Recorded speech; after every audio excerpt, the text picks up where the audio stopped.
You're listening to the Two Tongues Podcast. And now your hosts, Kyle and Chris. Buongiorno. Back again. What's up, one and all? Welcome back. Two Tongues Podcast coming at you. Coming at you, 517 miles per hour. Will you hand me the bottle opener, Kyle, right over there on top of the thing? Yes, sir. What does it say? Can you read it to me? Best dad ever. Best dad ever. You betcha. My daughter got me this. She knows a thing or two about dads. She does. She knows I'm the best one. That's right. All right. There we are. Today, what you guys sipping on? Today for the podcast, we're going to be drinking Hoegaarden, which, as you guys may know, is a wheat beer. A wit beer. I thought it was a Hefeweizen, but it says wit beer, which I think is technically a distinct class of beer. Am I wrong, Kyle? I think you're right. 4.9% alcohol. One of the world's oldest breweries, established anno 1445. That is a very good beer. Kyle would probably think I'm blasphemously drinking it out of the bottle when I should be drinking. I don't. You do what you like, man. People like that who get their like panties in a bunch over people drinking beer out of a bottle. Mm-hmm. I think that they're gay and they're annoying, and I don't think that they should be taken seriously. I mean, I do like drinking beer out of a glass, but for me, it's because I don't like burping and like my stomach gets upset. So you get an aggressive pour in there, and you work out a lot of that carbonation. You know? That's a good point. You said something was gay just now, and it reminded me of this video I saw this past weekend. I'm sure it's an old video, but it's what's his face, stand-up comedian, Shane Gillis. Oh, really? Yeah, wow. Shane Gillis. Your guessing is fantastic. It was just a compilation of him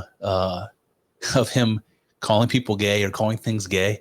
One after the next in different settings. It was like a late night show, a heckler. It was all these different situations. And it was just like, it reminded me of the way we talked in 1997. Yeah. And when everything used to be so gay. Oh, you saying that reminds me that when I was talking about my phone being messed up. Yeah. So I've been leaving my phone at home because it's fucking basically useless. And it feels like it's 1996 again, man. It feels like. I'll get you a pager. Yeah. It just feels like I'm walking around and nobody can get a hold of me, you know? Yeah. It's great. It's really nice, actually. I really like it. Yeah. I want to go back to the 90s. So you're using the other phone for like podcasts and stuff? Yeah. This phone works. My main phone, the one that actually has service, works sometimes. I noticed that like when I wake up in the morning, after it hasn't been used for hours, it seems to work better. But then, like as I use it, it starts like melting down more. Oh wow! But yeah, so I have this other phone. It's an old phone that I had. I can still connect it to my my Apple account or whatever, so I can still message on it when I'm connected to Wi-Fi. I can still like go use it for the internet, things like that. And yeah, I download like audiobooks and stuff onto it. But it's. The main thing that I have liked has been being disconnected. I love it, man. It's awesome. Like, I think that the world needs to go back. Yeah, like I want to agree with you, but I also know that you have a tendency of towards being a hermit. And I wonder if when you say it's great if you're just crawling under a rock, or are you saying like we shouldn't be so connected to technology, man? No, I think it's the latter. It's nice. Yeah. Not to be like staring at a phone all the time, you know? Well, you know what, man? I think the biggest place where that is manifest, it was with kids. Mm-hmm. It's like when we were growing up, kids still hung out with each other and they still ran around the neighborhood with each other and they entertained themselves. If we had phones where we could talk to whoever we wanted, or flirt with girls without, having to do it directly, like the way the kids have those opportunities today with their technology, would we have been running around in the neighborhoods? Would we, you know what I mean? Like we wouldn't have. We would be sitting in our rooms playing the PC fucking, group game with our friends. We'd be sexting with girls, without any shame. Yeah. There would be no motivation for us to do what we did when we were growing up. I wonder. I don't know, man. I definitely that idea is not crazy to me. I think that you could be onto something there, but I don't know. I mean, like I wonder, are kids all shut-ins today? I don't know. Well, I don't know, but my sister has kids that are teenagers. They shut-ins, and they not shut-ins, but they don't. It's not like when we were kids, man. Yeah. I don't see them like going to some friend's house and hanging out. I guess they do, but I think at least in the case of my sister's daughter, she's like a best friend. Like you and I were like, we were, tied at the hip. So we, so there was some of that obviously, but it's just like, going out and playing, tackle football with kids in the neighborhood. Smear the queer. Yeah. Smear the queer. We called it. Or like going down to the park after dark and like smoking cigarettes under the bridge, like all the stuff you did when you were kids. It's like I don't think they're doing that anymore. I think they're. I think that they are. You think they are? Yeah. I'm pretty sure they still are. I don't think that kind of stuff. I remember getting on a public bus and going to another part of town for the opportunity to go flirt with a girl. Yeah. I don't think they're doing that, man. And every party that you ever went to growing up or every school dance you ever went to, it was like for those rare opportunities to be in those like high pressure social situations where you're like, I'm going to talk to a girl, man. It's like, I'm 12 years old and I'm shit scared of them. But tonight I'm going to talk to a girl. I don't think they do that, man. I think that, they don't have to look each other in the eye. They don't have to see the rejection, from coming from the person that they admire. They don't have to do that anymore. They just text each other, Yeah. Yeah, maybe, man. I don't know. I think that there's some elements of what you're talking about that will never completely die. You know what I'm saying? Yeah. I don't think it can. I think that maybe even if it doesn't exist in exactly the same ways that it existed for us, that will always exist somehow, My barber, I told you about her, right? She's like 23-year-old girl. Yeah, okay, so this is not the guy that we had on the podcast. No, that's my old barber, John. Okay. Shout out to John. We got to go get him back on again. I would love to. This is my current barber, and she's young. She's super young. And she's adorable, and I connect with her. She's like a nice girl. The point is, sometimes I'll ask her about her personal shit, and she has nothing but horror stories to tell me about how difficult it is to meet guys and how fucking weird they are. And it's all the stuff that she talks about is all like antisocial shit. It's like shit that I think you would learn if you lived the way human beings have lived for most of human history, and now they're not doing it anymore. And it's like these dudes, they don't seem to have the pressure to increase their status, right? To make more money and increase their status so that they can attract women. They don't have to anymore. It's like they don't have to. And all these women are talking about that their boyfriends don't have jobs. These early 20-year-old women, like my barber. Their boyfriends don't have jobs. They're losers, and these girls are like, paying for them and like sucking their dicks and all that. And it's like these guys don't have to. It's kind of, I don't know if I'm suggesting that I'm jealous of how easy these guys have it now, but it just seems to me like they don't have to try anymore, and the girls are not holding them. They're not holding them to any higher standard than that. I don't even know. I don't even know how to react to that, honestly. Yeah, I really don't. I want to know what you mean. You think I am being foolish? Do you think if it's true? What are you thinking? I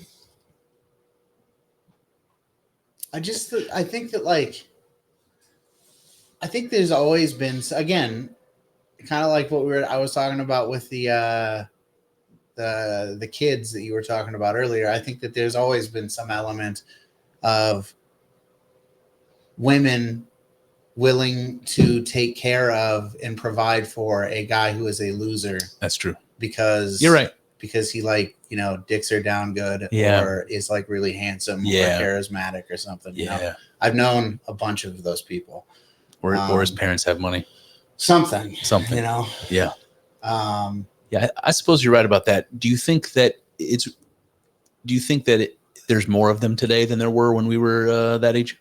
High school, late high school age, early 20s. There's more people, So there's just more of them. Yeah. By merit of increased just population. sheer numbers. Okay. Maybe you're right, man. Maybe you're right. Maybe I'm a curmudgeon and I'm just. But I don't know. Maybe it is a little like slightly.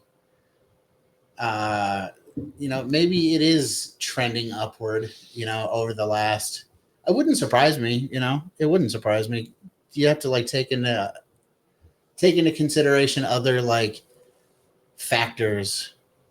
One of those factors would be like feminism, things like that over the last few decades. Yep. It's like women are their bosses. They have jobs. They can support their boyfriend if they fucking want to. Yep. Shit like that.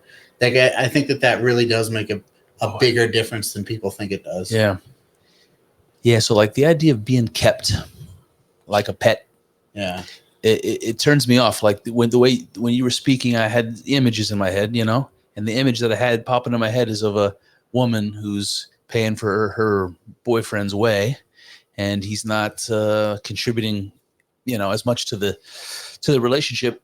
And it just sort of kind of has like a master slave dynamic, and it puts the man in this situation where he's like beholden to the woman for his whatever. Something about that seems distasteful. It seems like not like anything I say at this point is sexist, but it is what it is. You know what I'm saying?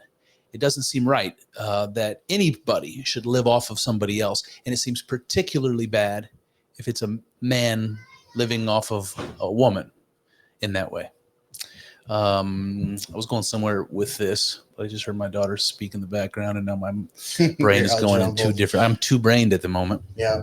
No, I'm with you. I think. Look, if you. Oh, sorry. No, you go ahead. You're good. I was just going to contrast that to like a traditional situation, because in a traditional situation, a man is expected to pay for, when they go on a date and all that. Yeah. It's just traditional, but it doesn't make me think of the master slave dynamic in that situation. It doesn't, you know what I mean? It seems, I'm trying to think of what Matt Walsh would call it, disordered, right? That's what he would say. If the woman is paying for the man's way, the man is being kept like a pet. For some reason, that word keeps cropping back up. Do you think that applies like with the roles switch? That's what I'm trying to get to. It doesn't seem like it does. I don't think that. I don't think it's the same. How about you? I think that is pretty close. Because I'm trying to. And I think that's good. I'm all for that. That in a relationship, man is paying the way, and in that way, she's being kept like a pet. Like that still seems not good. It still seems belittling, right?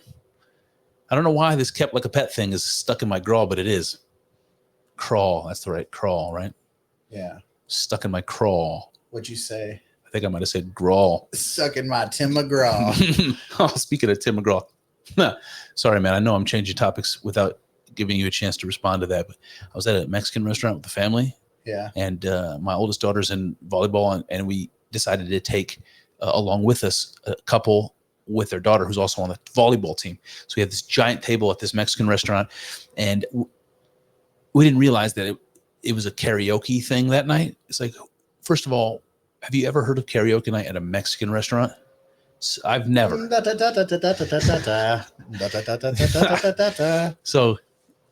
the kids went up, they sang Taylor Swift, and it was adorable, and everyone loved it. But then all of a sudden, I start hearing this beautiful, twangy, southern country voice, and I thought it was the radio. It was so good. And I look up, and it's just some other patron, just some young girl singing her fucking ass off. Nice. And I was like, God damn. And, I didn't really say anything about it. I was just impressed that this regular person has a voice like a professional singer. And then somebody else starts singing. And it's just like Travis Tritt fucking guy with this beautiful country voice. And I look up, and it's her dad. It's her fucking dad. He looks like the Quaker Oats guy. Yeah. The guy on the Quaker Oats box. Yeah. If he were wearing a modern hat, that would be this guy singing like a goddamn country angel. And I literally, when we paid the bill, I walked up to that table, and I was like, I looked at the girl. I was just like, man, I was so impressed. You've got a beautiful voice. The lady's like, thank you. And I was thinking to myself, where does a girl like this, just random girl get a voice like this? Then I see your dad up there singing like, sounding like whatever. I pulled a country music artist out of the back of my. I don't know who I used, Garth Brooks maybe, and I just had to tell him. I'm like, that was impressive. Yeah, a whole lot of you. And she was telling me like, oh, you should hear my mom. Yeah, just a whole musical family, Kyle. Pretty cool. Yeah, pretty cool. So I wanted to tell you about an exchange with Proxenos. Okay. So for those people who don't know, Proxenos is a fella who's been on the podcast with Kyle a time or two. Sorry, hold on. Pause for just a second. Freya is waving at you, I think, Kyle. Hi. Good night. Nice to see you. She's showing Uncle Kyle her pants. Okay. This is live, guys. We do this live. We don't edit this, so You get to see that. Where was I? Proxenos. So for those who don't know, he's been on the podcast a couple times with Kyle. Very, very interesting guy. Very, very intense guy. I was like a little bit bummed that I wasn't able to participate in those conversations. Yeah. Anyway, so that's where I was up until this point, where I get in my feed on Twitter something very, I can't even remember what it was, something very complimentary about communism. Just something complimentary about communism. I can't remember the details exactly, and it was in my feed because of Mr. Proxenos, and I just engaged with it. I made some comment like a good libertarian will, Yep. or maybe even a good student of history would. I merely pointed out that wherever communism has been tried, very bad things have happened. It's never failed to break down into totalitarianism, where lots of people died, and it's never been successful, and it's been tried lots of places. And that dude was not pleased with me. That dude he came back at me. And the guy that I was in the initial exchange with was apparently like some kind of a local Communist Party guy. Like, so he's like some kind of party guy. I don't know exactly at what level. Yeah. But he obviously knows what he's talking about. He's heard obviously that criticism before, Yeah. And he handled it really well. He was just like, why? He was like, I have a call-in show every week on this day. He's like, why don't you call in? We'll talk about it. So I was like, oh, that's very nice, man. Thank you. I thought it was great. Proxenos did, man. He was going on. And then he starts sending videos of himself talking to me. Yeah. And just very, very intense, Proxenos. Man, you get that guy going, and he'll go. I wonder about him. Because I thought, if you guys don't know, go back and watch those episodes. You'll completely understand. I don't know whether Proxenos. I thought his support of China as a society had to do with the traditionalism, had to do with the government's support of traditionalism, of a traditional way of life. Yeah. And I didn't realize that it was more than that for Proxenos. I didn't realize that it was communism itself that he thinks is part and parcel with that. It's like, in my mind, it doesn't have to be, you can have a traditional way of life without communism. But it seems to me like Proxenos very much wants both of those things together. So I did not realize that. Yeah. How much of that did you guys talk about? Never really covered communism in the two talks that we had. I think I remember Proxenos telling me that he is not himself a communist. So that's, I don't know. Maybe he's changed. Maybe he's had a change of heart. Maybe he considers himself a communist now. Well, he was talking. They were like raising money, I think, for the hurricane relief or something like that. And he was like, that's when he sent the videos of him talking. That's what he was getting at. He's like, all people with all the goodwill in the world sit around and do nothing in situations like this. But the Communist Party raised $7,000 in the local chapter, whatever it was, for hurricane relief. And he's like, what did you do? I'm like, well, good fucking point, Proxenos. Good fucking point. I didn't raise any money for hurricane relief. But his point is that his point seemed to be that communism and collectivism allows for people to take care of each other. And there's something about that seems to be the source of his favor for communism. In my circles, it's not a common thing. And so I was genuinely curious, and I was trying to engage, like, what is the argument for communism?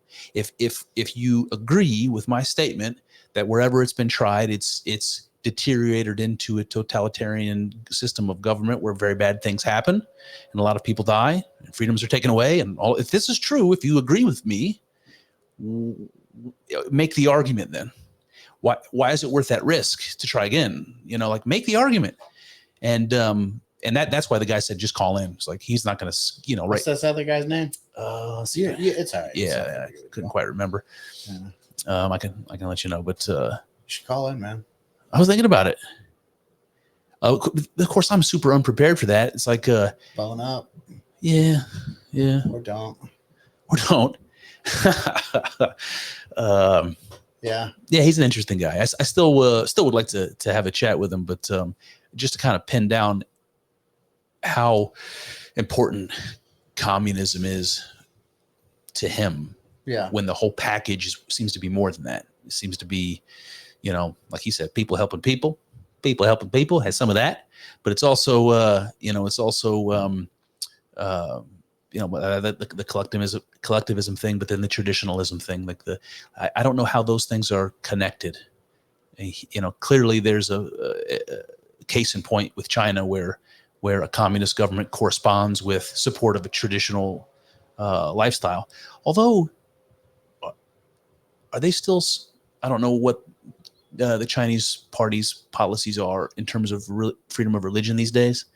When the communist revolution happened, it was illegal. Religion was illegal. Yeah. I don't think that's the case anymore, but honestly, I have no fucking idea. No, I don't think it is either. I don't know either. That would be, because it seems like religion is an important part of a traditional lifestyle, and it's, at least at some point, it was illegal. Yeah. Right. I know Proxenos told me that that the Chinese state is like, like friendly towards the Orthodox Church in China, like, so maybe that's an aspect of it. That's interesting. Yeah. I don't know, man. I don't think it's illegal. I don't think that they're doing it like that anymore. Yeah. Yeah, I mean, they eased up on the one-child policy and all that stuff. So, yeah. It's some interesting stuff with China, man, because they injected a bunch of money into their economy, trying to get things going again. Because the stock market in China, I mean, there was lots of concerns about the future, and a lot of banks were like super highly leveraged or something, and there was like weakness in the banking system, and there's already a lot of skepticism surrounding how the Chinese regulate the value of their currency. Like, there's a lot of secrecy going on. Not like that's not the case with the Fed here, but yeah, for sure. I don't even remember where I was going with that anymore. Yeah, I don't know, man. The Chinese. China. What about them? Would you want to move to China?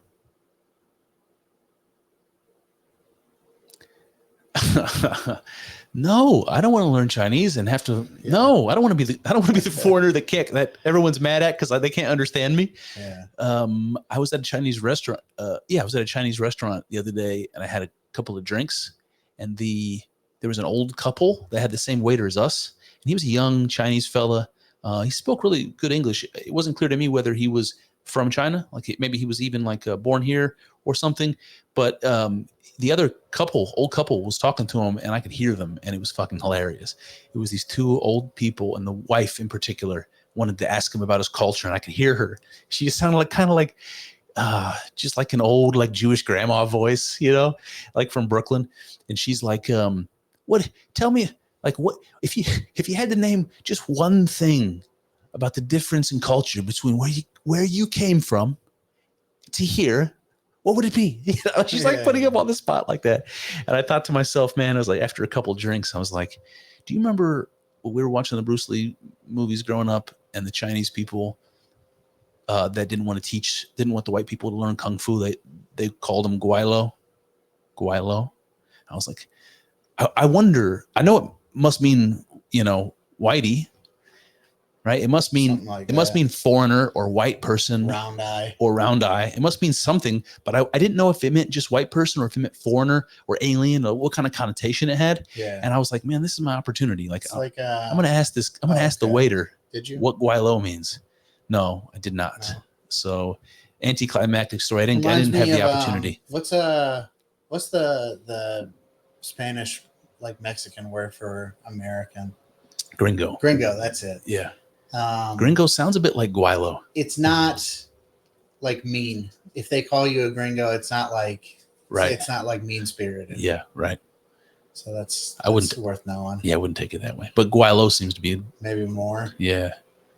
And also like guilo and Gentile. There's a lot of words like that start with the letter G, Kyle. Let's get a conspiracy theory going around that somehow. All right. Trying to turn the frogs into Gentiles. I was going to ask you, man, what have you been getting into lately? Any Not much, man. I've just been like working and just like watching. Well, I've been listening to the Game of Thrones books again. I've been going through those, and I'm in the third one, and I think it's like almost 50 hours long. So I mean, these are like some serious fucking books, you know. So yeah, you know, that's about it.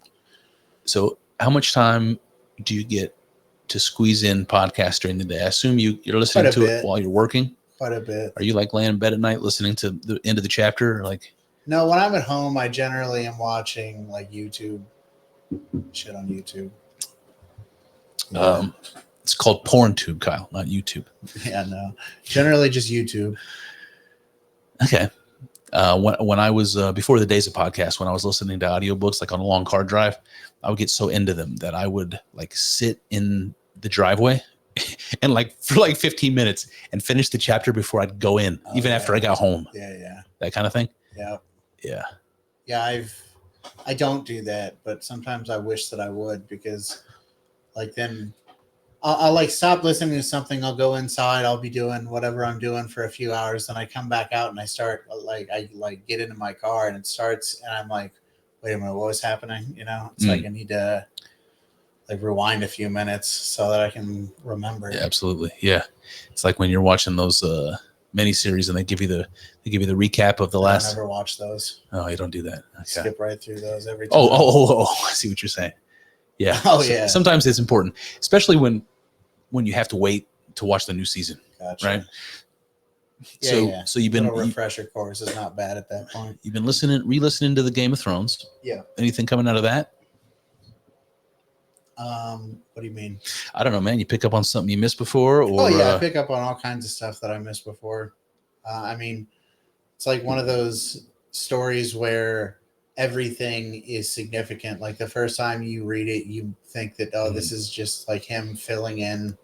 You know, he's got to talk about something here, so but no, it's like it's going to come back. Yeah, and especially, I mean, maybe it's not, because we don't know how the story is going to end. We may never know. I'm leaning towards thinking he's not going to finish the books, but somebody will.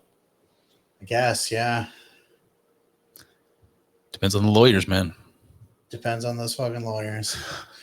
But yeah, no, I mean, you know, I just entertainment is coming out of it more than anything. Yeah, good. You know, I love those books. Yeah. Anything new on YouTube or podcasts or anything in your? I mean, I watch new shit all the time, but I don't know nothing that I'm like really prepared to talk about. Nothing pops up. You know?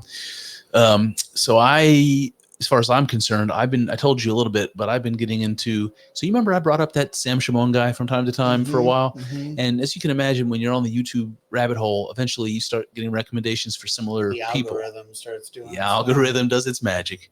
Yeah. So I ended up listening to a couple of these guys. So for those people who don't know, Sam Shamoun is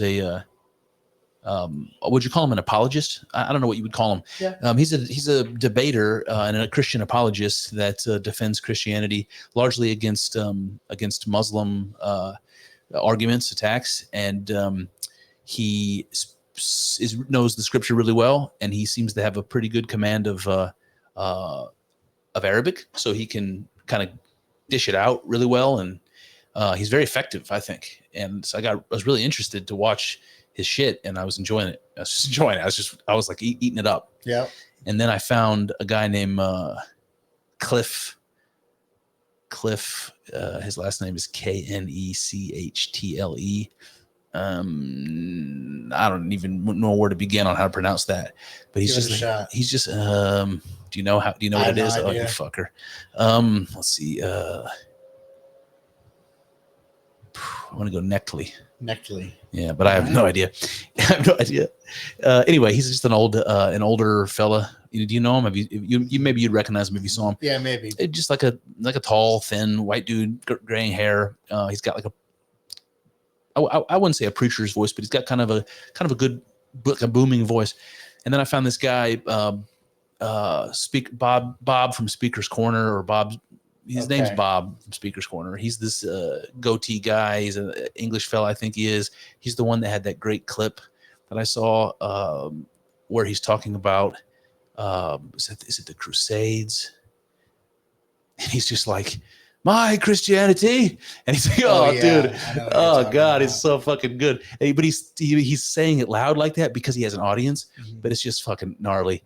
But hearing people that are like so well studied and confident and are happy to defend a Christian position to atheists, even very intelligent ones, even professional academic ones, and to every Tom, Dick, and Harry on the street that thinks they know a thing or two. And I'm finding myself enjoying seeing some of these people get their ass handed to them. Yeah. And that's the same kind of thing that you were enjoying so much with the Crucible that I couldn't quite understand. It's not exactly the same context. It's very, very similar, you know?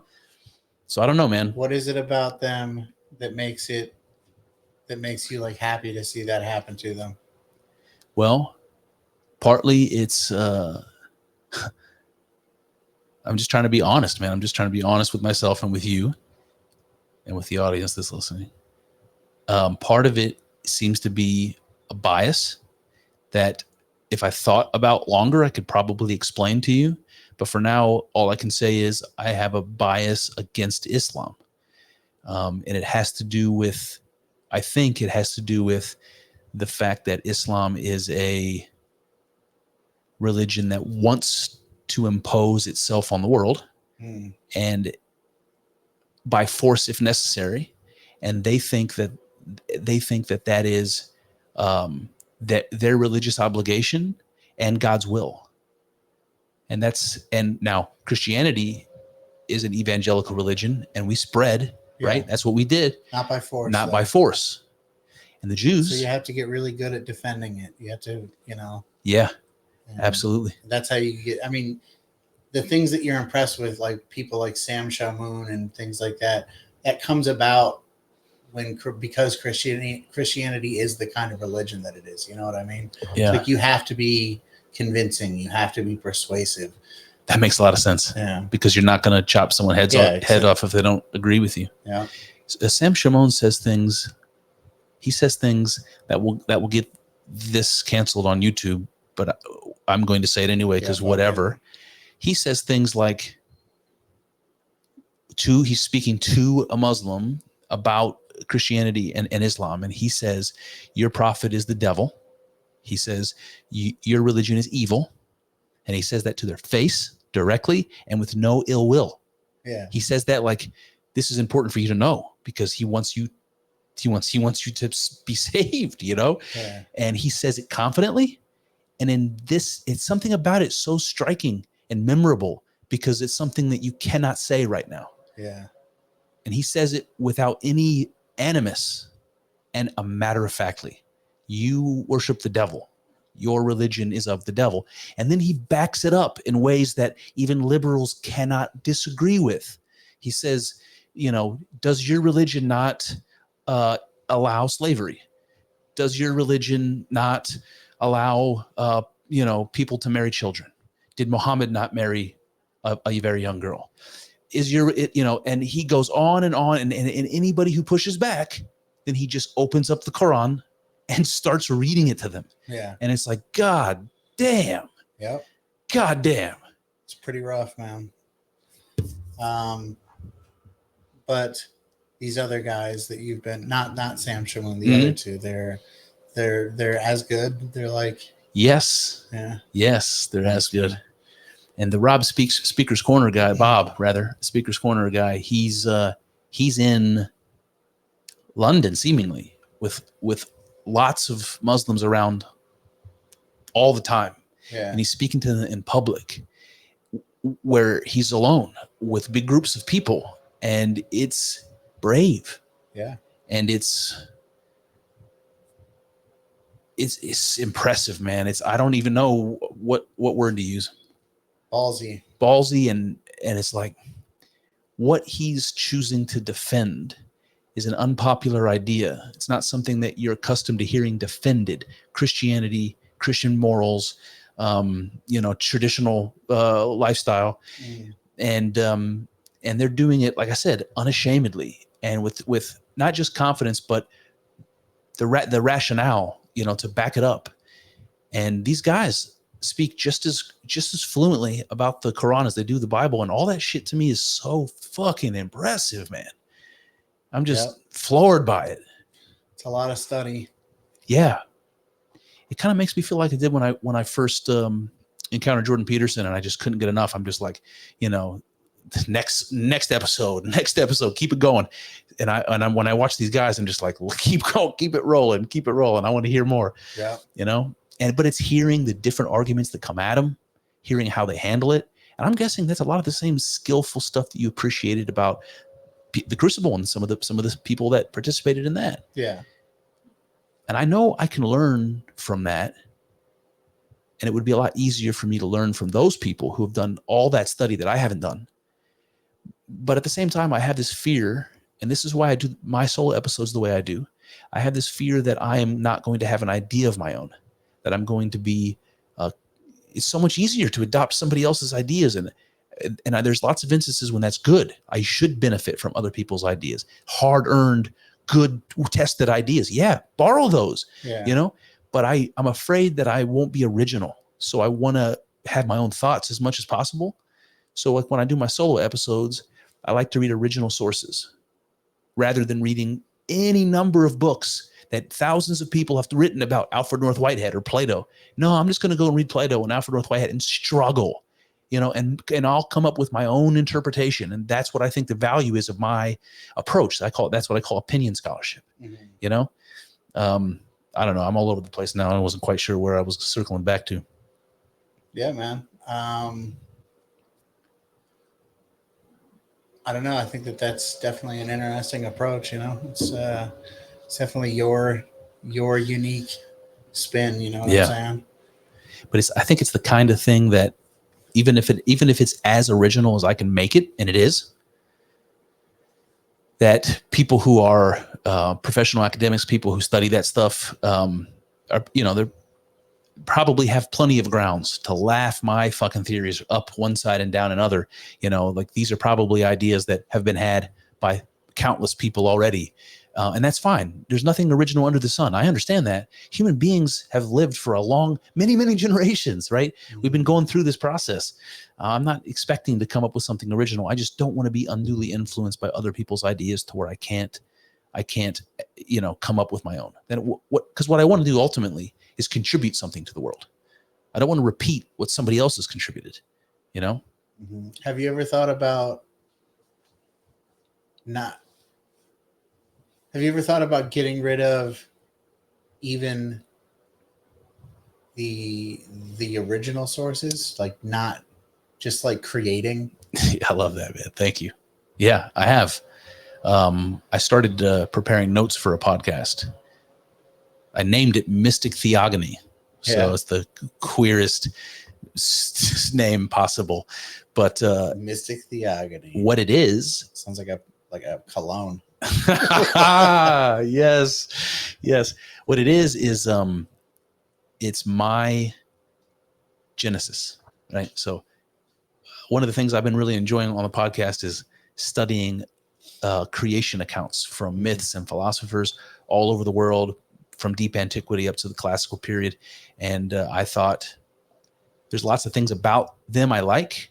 and I kind of pick and choose things about the different stories that I like, and I can see, patterns in them. And I thought I would try to just do my own. So it wouldn't be me reading a creation story. It would be me telling one. And I started doing that, and it became like teenage poetry instantly. And I just sort of stopped. Yeah. I haven't given up on it, but that's where I am on my original stuff there.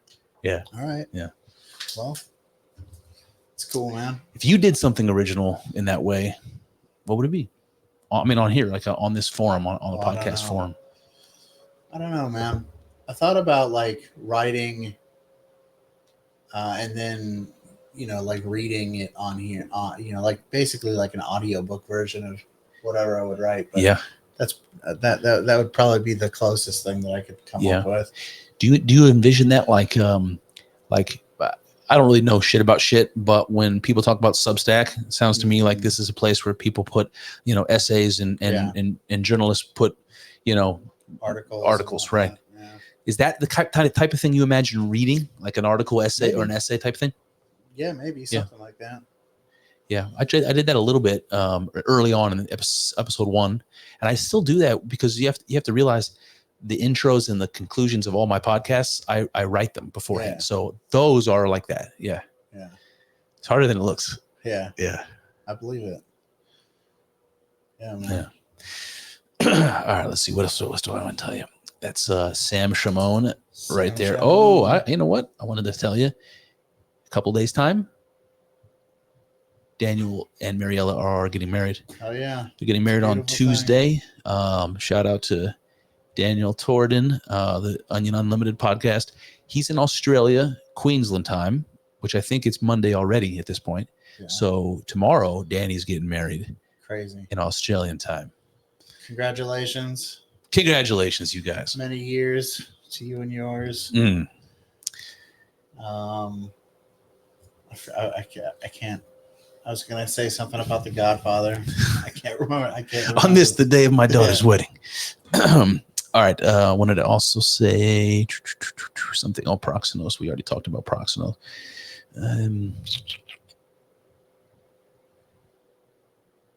Keep thinking that's a Buffalo Wild Wings shirt that you've got on there. Yeah. Silverstein had an album called Buffalo Wild Wings. It's called, what does it say it on here? It's like The Way the Wind Shifts or something like that. Yeah. Anyway, it was an awesome record, and that's what this shirt is. This is the album cover. It was a buffalo. Buffalo gals, won't you come out tonight? Recorded in the kitchen of a BW3s. Yep. Okay, let's see. What do I have on my list here? So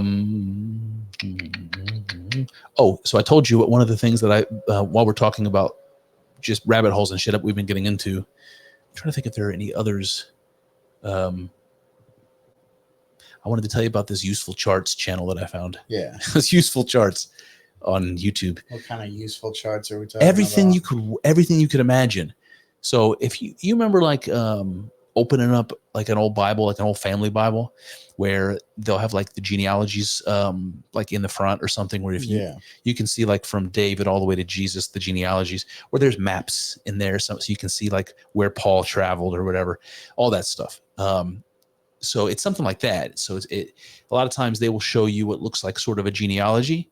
And this guy, I think his name is Matt something.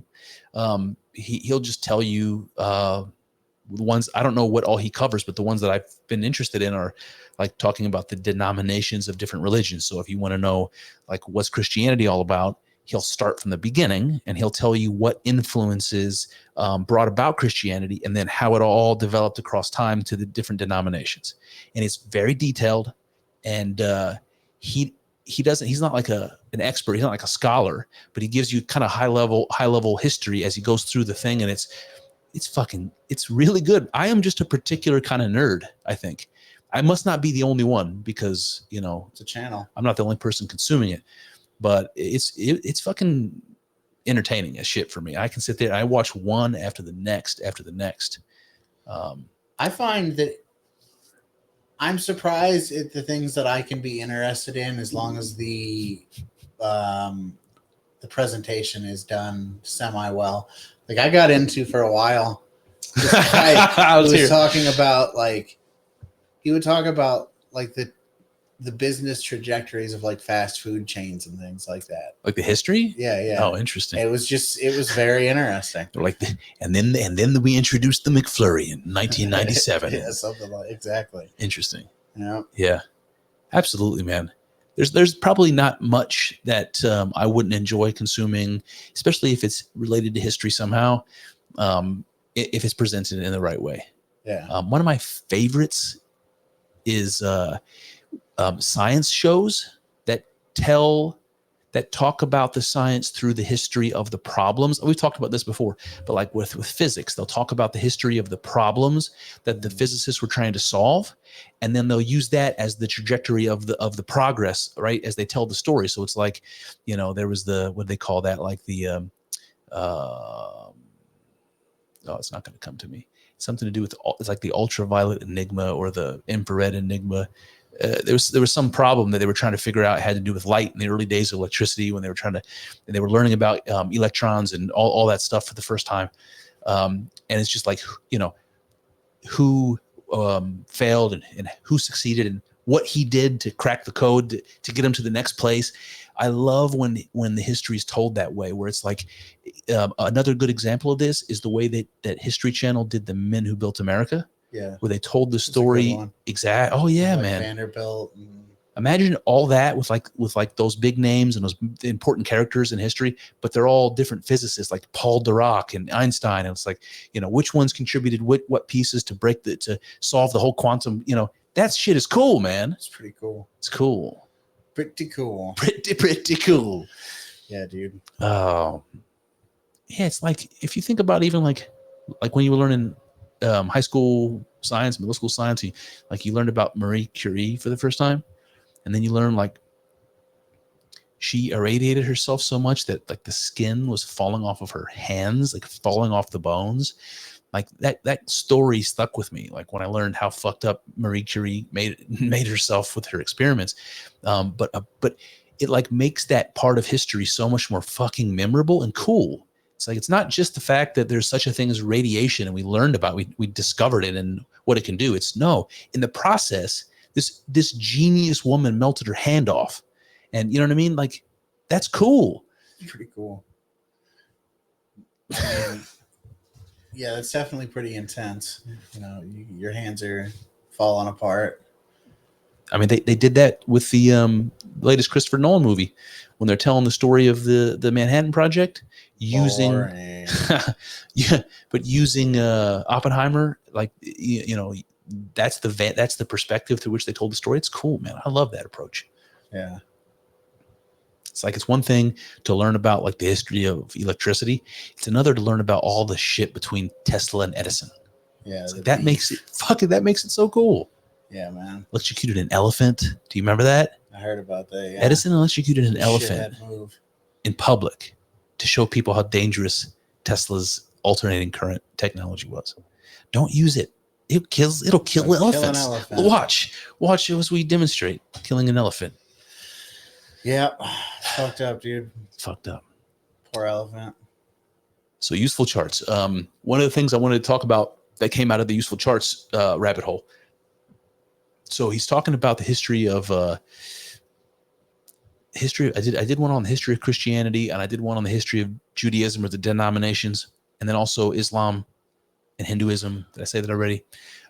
And one of the things they were talking about is these early Christianity. They said like in the early days of Christianity, there was like, we talked a little bit about this before. It was like the Pauline tradition from Paul. And then there were these groups of Jews, obviously, that adopted Christianity, that adopted Jesus as the Messiah. But they never did the whole Jesus was God thing. They just said Jesus is the fulfillment of the prophecy. He's the Messiah, but they didn't accept Jesus as the Son of God or anything like that. So they have a religious philosophy that's a lot like Islam. They believe Jesus was an important prophet and all that, but they never believed that he was God. But they did allow that he was the fulfillment of the prophecy and he was the Messiah. These were the Nazarenes and the Ebionites. Is any of this ringing a bell? You know about these? A little stuff? bit, yeah. So I brought up these Nazarenes last time, briefly on the last podcast we did together, because they came up in another subject. I just really don't know anything about them, but these are a lot like Jessica's aunt. She's a Messianic Jew, right? So she's a Christian, but her church is called a temple, and they sing their Hebrew, prayers, and they read Hebrew and shit like that. It's like there was a group of early Christians, and maybe even they were a significant part of like the really early batch, because you can imagine Jesus's followers are all Jews, right? They're all following the Jewish law and so forth. So they wouldn't have been, you wouldn't even really call them converts, right? They were like followers of Jesus, but they were all Jews together, along with Jesus. So accepting Jesus and remaining a Jew is something that seems like it was probably a very common thing in the earliest days, right? Before the expansion of the church and all these Gentiles start converting, right? So they must have been an important part of the tradition early on, these Nazarenes and Ebionites. But anyway, I had no idea really anything about them. And then when this useful charts, the guy starts talking about it, he's got one of those little dashy lines coming off the Ebionites and the Nazarenes going down to Islam. And I was like, oh my God. So these Arabs, in the 600s or whatever it was, the 400s, whenever Muhammad was living, I think it was the 600s AD. I think that's right. He would have had exposure to Christians and Jews and the trade routes and all that stuff, the caravans and all that stuff they were doing. And there's stories in the Quran that come from Gnostic gospels, like the story of Jesus making the pigeons and blowing into them, and they were like turning alive and flying away. And he was doing that on the Sabbath, and the kids saw him when he was a kid, and they were like, "We're going to tell on you." And he shoves one off a building and kills him. Yeah. And when the parents are like, "Jesus, what have you done?" He's like, "Yeah, no big deal." Just brings him back to life. Like there's stories like that find their way into the Quran. And anyway, I just think it's really interesting that it seems like Islam, in some way, is an offshoot of Christianity. And as like straightforward as that might sound, I never really considered that before. I thought that I always sort of understood Islam to have adopted, to have grandfathered in Christians and Jews into this unique thing that they created based upon, with the same source material, but a unique thing, And it's like we're gonna legitimize ourselves, this new startup faith, by attaching ourselves to these other ancient groups around us. That's kind of how I thought. And it turns out, if there weren't Ebionites and Nazarenes, there wouldn't have been Muslims. There had to have been a group of Semitic monotheists, Canaanite Semitic monotheists that believed Jesus was the Messiah and a prophet, because that's what Islam is, a Semitic religion, monotheistic religion that believes Jesus was the Messiah. If it wasn't for them, if it wasn't for this offshoot branch of Christians that might have been in the earliest days, the most significant part of the movement. I just never considered it before. Kind of blew my mind. It's crazy, man. How, things grow out of each other, and, especially things that are as big and influential as religions like Christianity. Yeah. Yeah, and this whole contrast between you remember when we were talking about that there was that interview, that guy was going around talking to these Jews in Jerusalem, like he was talking to like Orthodox Jews and Reformed Jews and just people that were around and walking through the Holy Land, and he was asking them if they could pray, if they could pray in a mosque or a church, which would they pick? Like if they had to pick. And every single one of these Jews said they would pray in the mosque rather than the church, because at least the Muslims worship the same God. Mm-hmm. And they all answered that way, like right down the line. That was their perspective, which kind of blew my mind. I don't know. I was going somewhere with that. Why does that blow your mind?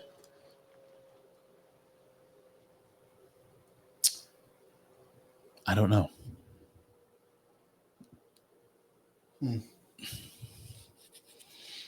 Doesn't blow my mind at all. I mean,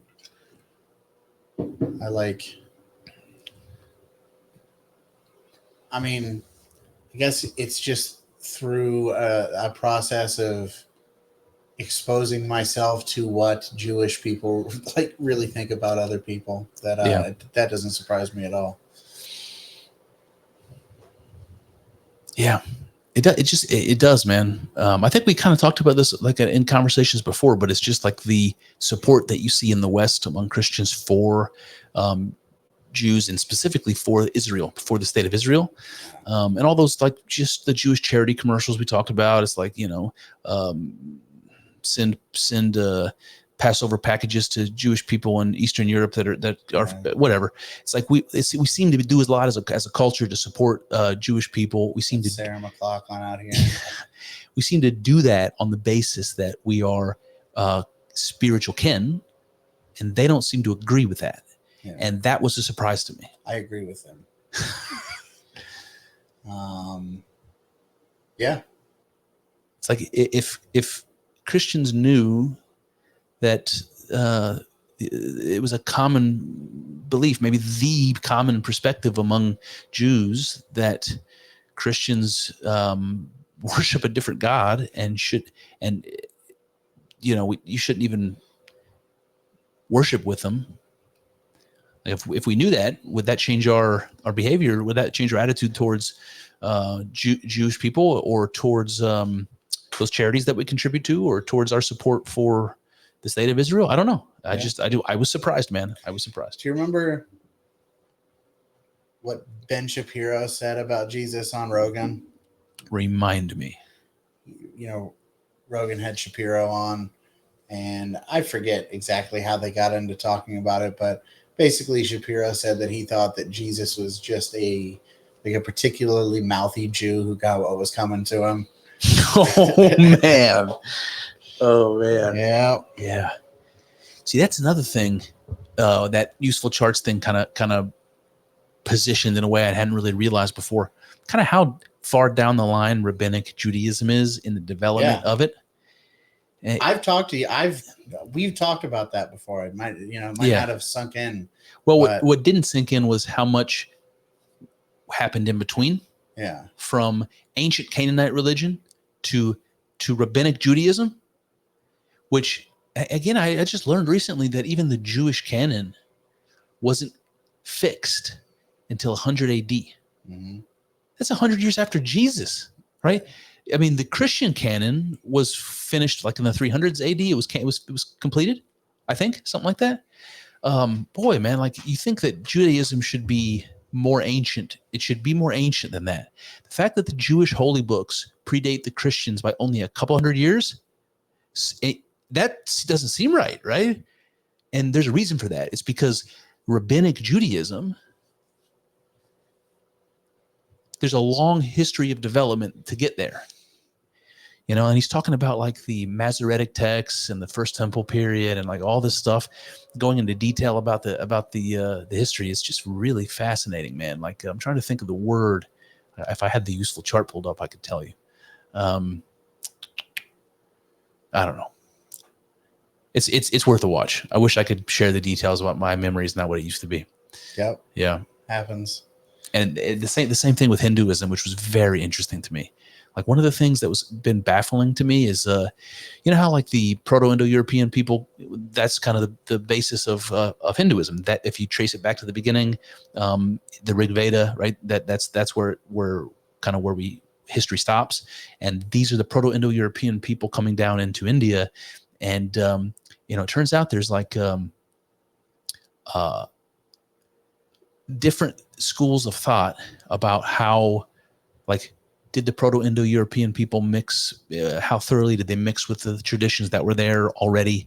And then if you want to compare like the Avestan literature in Persia to the Indian literature, Sanskrit literature in India, you can kind of they're significantly different from each other. Mm-hmm. And they're very, very closely related in terms of their languages and their religions. And it's like, trying to figure out what the original stuff is not easy. But what I find interesting in the Rig Veda is the gods that they're talking about in the Rig Veda are Indra and Agni and Vayu. That's not Brahma, Vishnu, Shiva. That's not any of the Hindu gods, right? Yeah. There's like a lot of stuff that has to happen to get from Indra and Vayu and Agni to Brahma and Vishnu and Shiva. And I didn't know any of that shit. It's fascinating. Useful charts, guys. Look it up, man. Yeah. Gotta love a good YouTube channel, you know? Yeah. Yeah. Hopefully this is one of them, but yeah. I'm sure it sounds like it. Yeah, no, I don't know, man. I've never heard of that. I'll have to give it a look. Yeah. Matt Baker, I think, is the guy's name that does it. Useful charts. But I'm a nerd, man.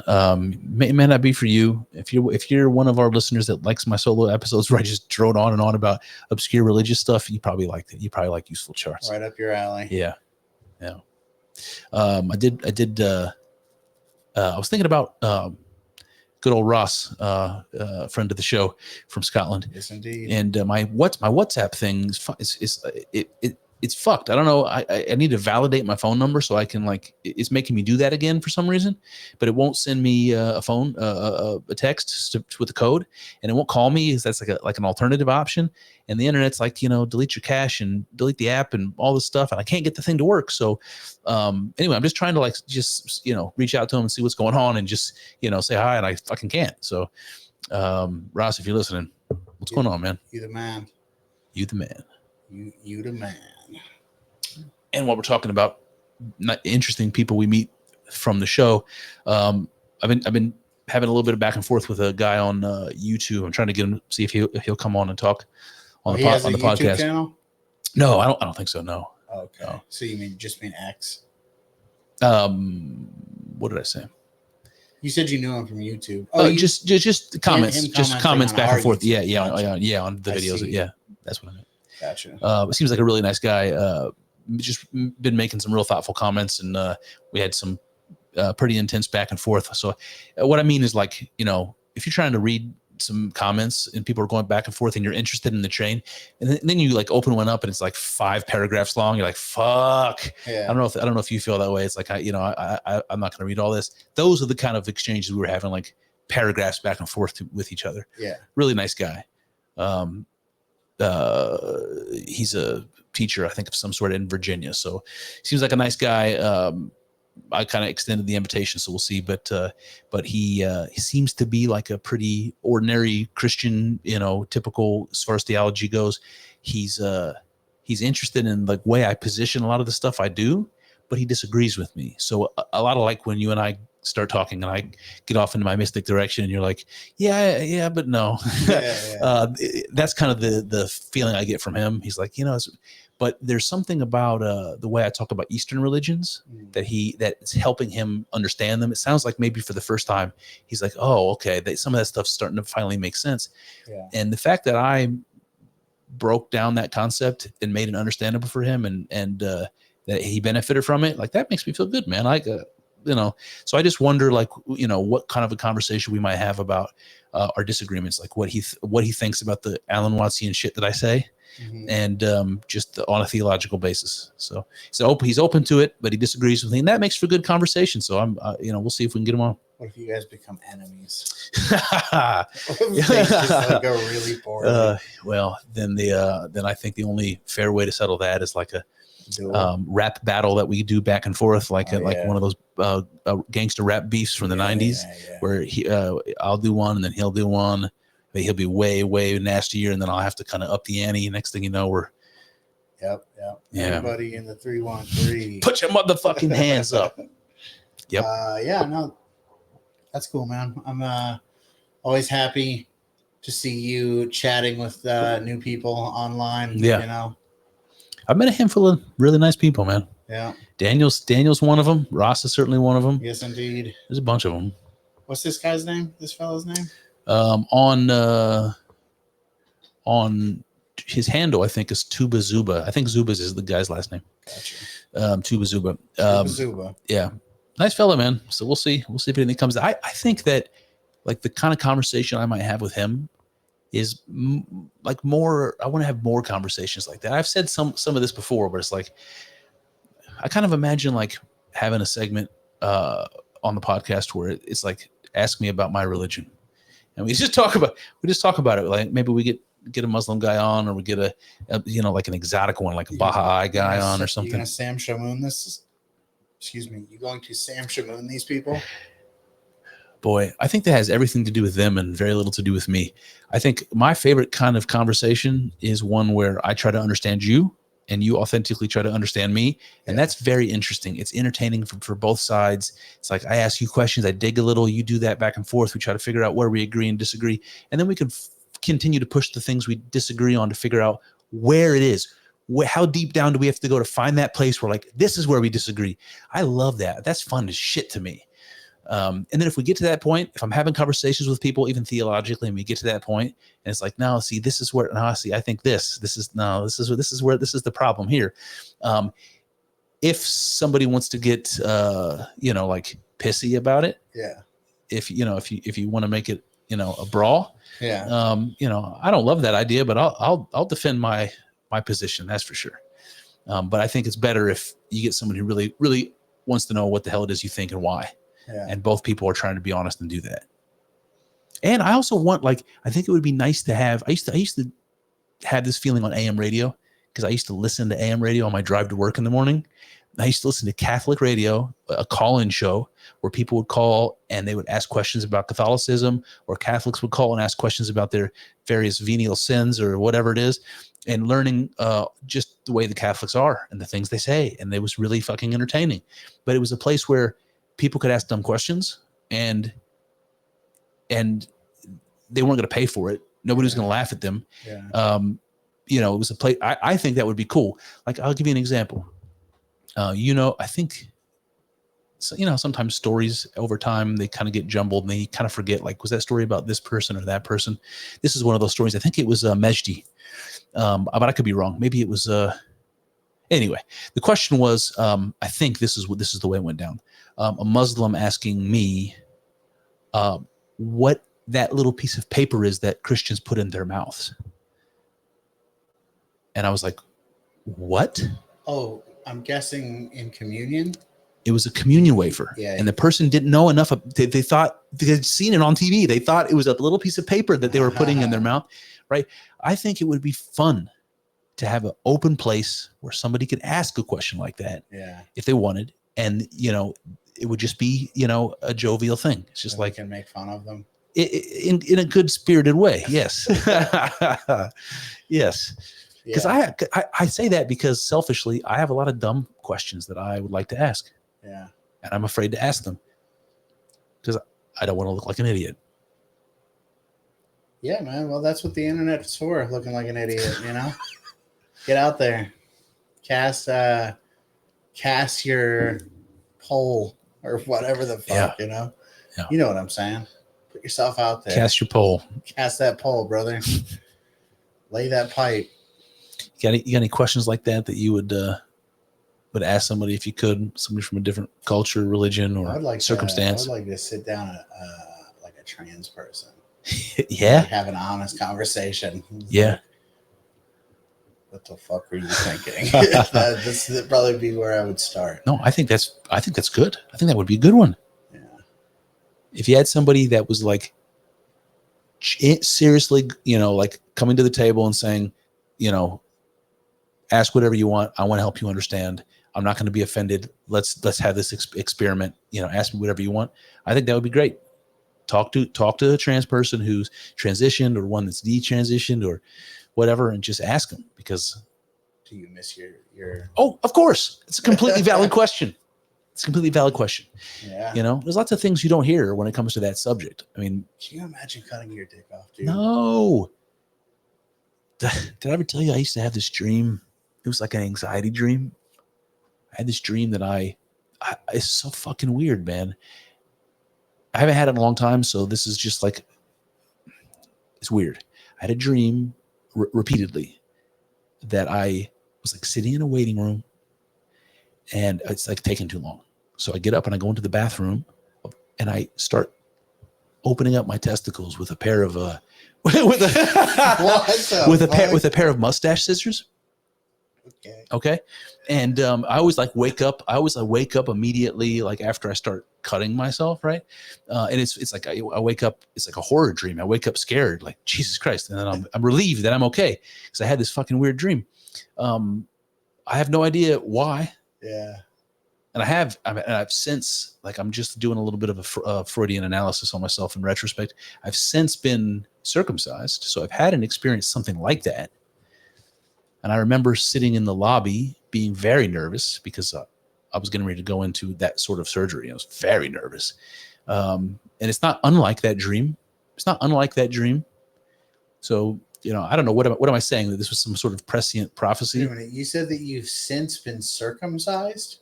I might have said circumcised. I meant vasectomized. Excuse me. Thank you, Kyle. Thank you for correcting me. I was like, damn. Oh, damn, this guy is all about mutilating his beef. Yeah, I just the thought of people. Well, honestly, we were just talking about, like, can you imagine cutting your dick off?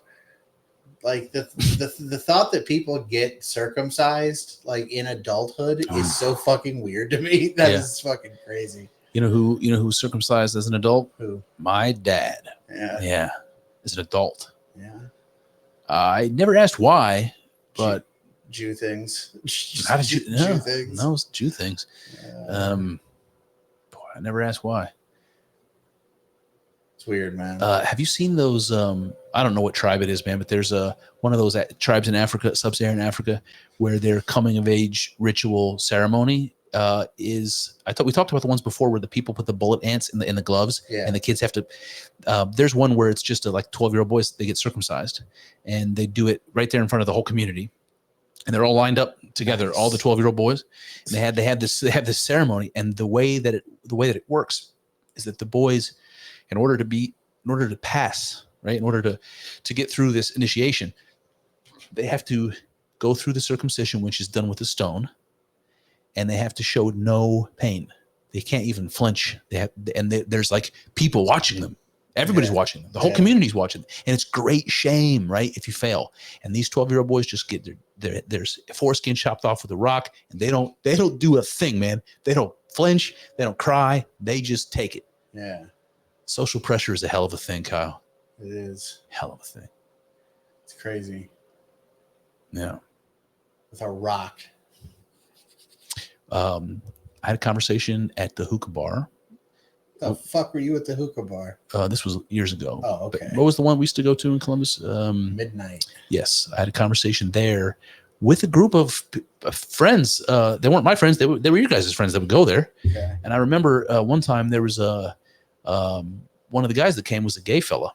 We were more Matt's friends than mine. They were Matt's friends. Yeah. He was like a little bit younger than us, but this gay fella showed up, and we were talking about the fact that he was a gay fella, and we just had this very open conversation about butt fucking. Oh, really? Wow. I swear to God, we had this open conversation about what it's like joking. No. Okay. This is just another example of, like, imagine how it might be if you could have a conversation, like if you could really ask honest questions without any concern about, offending somebody. And anyway, this was a conversation like that. It was like several of us sitting around, like, kind of just peppering this guy with questions about it, like about how he came to figure out that he was gay and what it was like to have gay sex, man. Just talking to this guy about it, and he was just thrilled to be telling us about all this stuff. But it was from a spirit of like no hetero person has ever showed that level of interest in that kind of a fucked up, conversation. But we did as 20-something-year-old kids. Yeah. Yeah. And I had a similar chat with this girl I used to work with. Shout out to Keisha, who was very cool about talking about racial shit with me. Yeah. Because she knew that I was just curious and my heart was in the right place. I told you about her before. She's the one that told me about the paper bag rule and how black people are in themselves prejudiced against black people that are darker skinned than a paper bag, like you would take your lunch in. And there's like a whole thing. Like there's all this cultural shit, black cultural shit I was fucking clueless about. Yeah. Some of the stuff was about church. I think I told you about this too, because I only have so many Keisha stories. But she was telling me about how much pressure she had because she was going to lead the service. It was her turn. And there was so much pressure in the theatrical part of it. Like she was expected to get the spirit and to move around. And she was more concerned about how she was going to show authentically that she was possessed by the spirit. It was very theatrical and weird. shit that I wouldn't have known if I didn't have this gracious black woman who had thick skin and was perfectly happy to talk real with me about that shit. With 3 C's. Like that kind of fit. She was a lovely gal. Oh, okay. Shout out to Keisha. Shout out to Keisha. She also told me she was in the military, the Navy, and she told me about how common it is for people in the Navy who are married and go off in deployment for 6 months, 8 months at a time, how common it is for them to have someone they hook up with on the boat, on the ship. And it's like, while you're away, that's your spouse. And they're also married, right? So it's like you find someone who's gonna, this is some fucked up secrets that you would never know unless somebody on the inside opened up to you about it. Yeah. It's fucked up, man. It's fucked up. Yeah. Unfaithful motherfuckers. Mm. Yeah, I don't know about you, man, but everybody that I know that's in the military, like from, any significant part of their career, They all suck. They all have some, failed marriage or fucked up story about romance. It's like very, very hard. Yeah.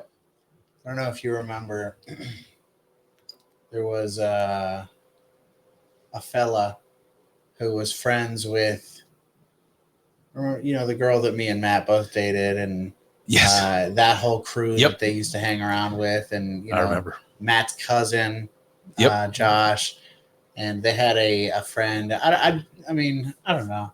I could probably say his name, but I just don't want to. Yeah. He had a name. There's a store up around here called Myers. He had a name that rhymed with Myers. You remember who I'm talking about? Anyways, he was a Marine, and I tweeted something. This was years ago. I tweeted something out about how military people are like no better than normal people. Yeah. Like maybe I'm not saying that there are no heroes in the military, but there are heroes who are not in the military, But I was just saying that, like, the vast majority of people who are in the military, they join for the fucking paycheck, and they're not like special people, you know. And he got his panties in a bunch about that, man. Yeah, it's like, fuck you, dude. You're like 5'3". You're nothing special. Yeah. I kind of wonder if there's a difference today versus like at any point in time, like the people that enlist, the reasons for it.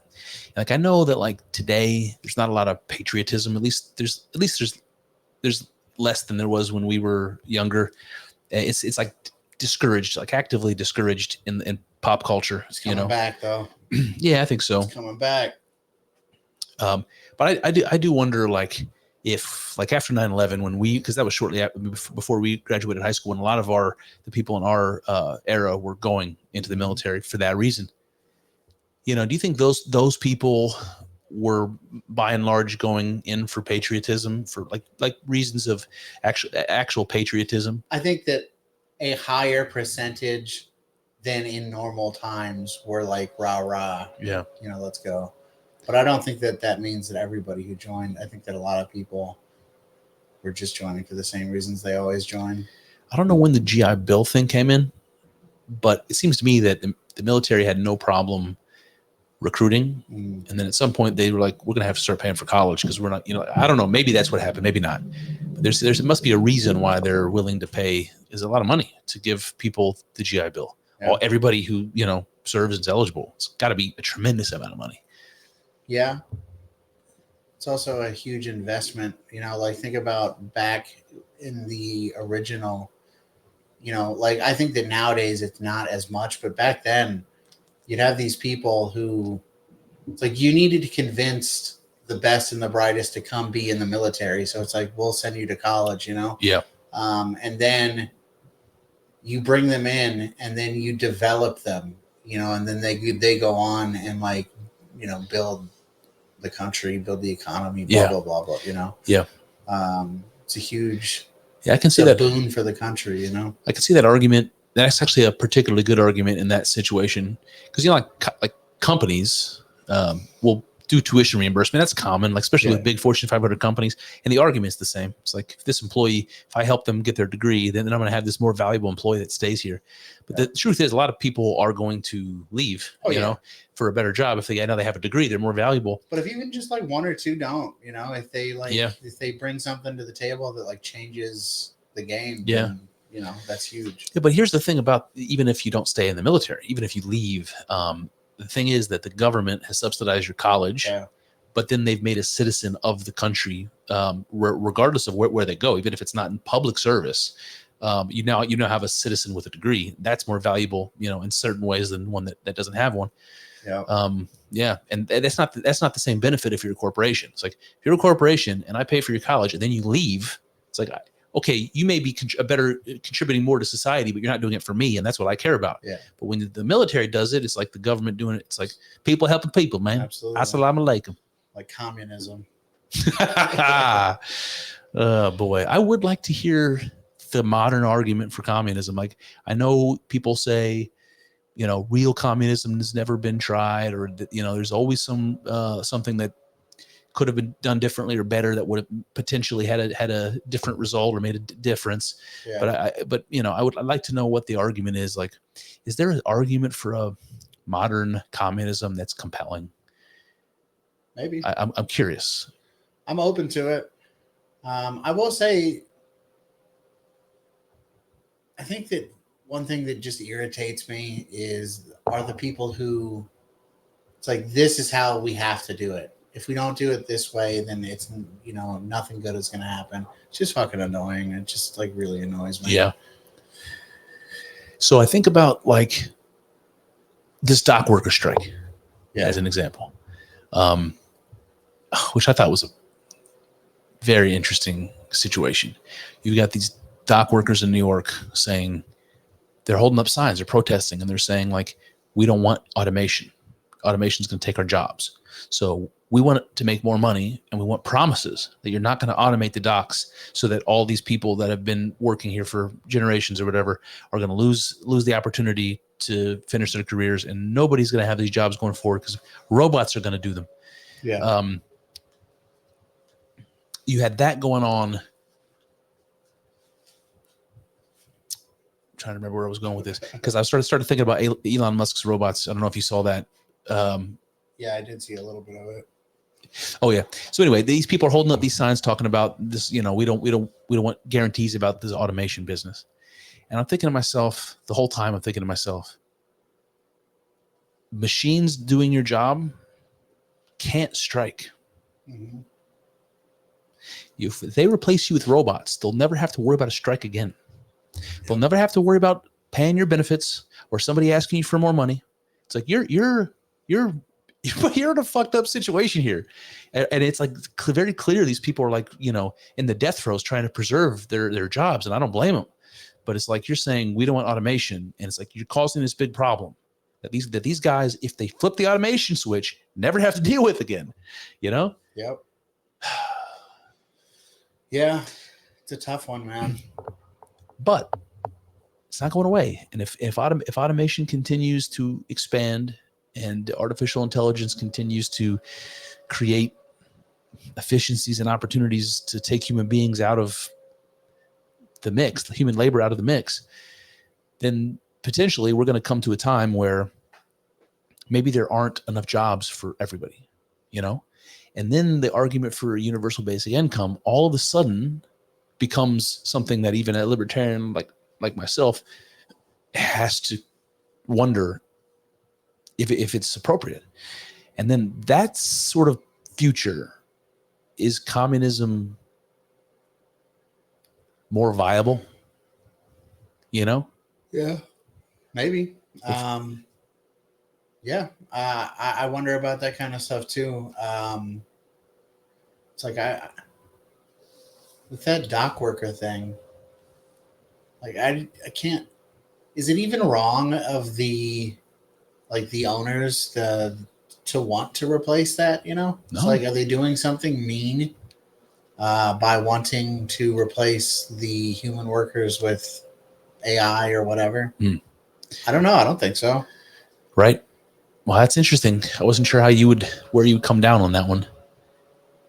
Like, I guess where my mind goes is some country that's competing with us is going to do it. And if we resist it, then we're going to become less competitive against them. So even if we resist automation, I think it's only a matter of time before we're forced into it. And wouldn't you rather be on the front end of that than trying to catch up? I also think that if we get rid of like the human aspect of dock working, I do think that other work is going to be created. I think that I just like this like fantasy scenario where you've got robots and AI doing literally everything and there's no work for humans. I don't see that as a real possibility. I mean, maybe in the distant future. Yeah. But it's going to be a long time.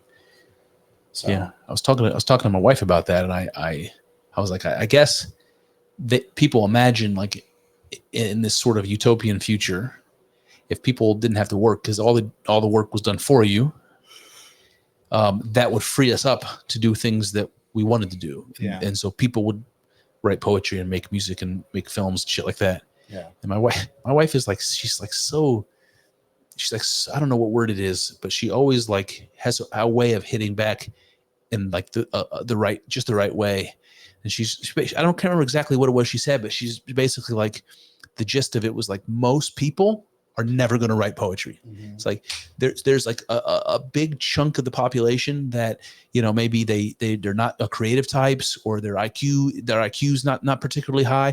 They just don't have the capacity for it, or they don't have the desire to do that sort of cultural production. Those are people that they want to have meaning in their life. They want to go to work every day. They want to contribute to society. And you're going to take that from them, and it's going to be like way higher percentage of the population than you think. If you take away their jobs, you take away their meaning. It's like these people aren't going to, do chemistry for fun. And, these people just want to fucking, I don't know. I just think that that's the kind of unintended consequence that people don't think about. And I'm just trying to imagine a future where people are getting UBI and automation does everything, and suicide is through the fucking roof. Yeah. People, especially men, just killing themselves, Yep. Just welcome to the future. It's like a weird dystopian version of that Dostoevsky line that we sometimes bring up, Jordan Peterson always brings up. Yeah. Like just this dystopian future. It's like, rather than, what does he say about all there's to do is, eat cakes and I don't know what whatever the thing is, but it's like the modern version of that is like AI is doing everything for you. You've got like one of those crazy sex robot dolls they have nowadays, and you don't have any social life. You're talking to people, you don't even know if they're bots or real people. All your relationships are online. I don't know what the future is going to be like, man. Yeah. Jesus Christ. Yeah. Gotta go back to 1996, man. 96 was you know what? If we could rewind the clocks, really not a bad place to go. 96 is pretty sweet. Yeah, man. The late 90s, early 2000s were all right. I'd go back to them. I would definitely go back to them. Yeah. Oh boy. What else, Kyle? I got some other stuff here. All right. I wanted to ask you. Well, so we talked about. I just brought up Elon Musk. So, two things. I didn't listen. This is one of those things where I see the headlines and I don't really do a lot of research, and then I bring it up on the podcast to just tell to the people that are listening here. But I honestly don't know anything of the details.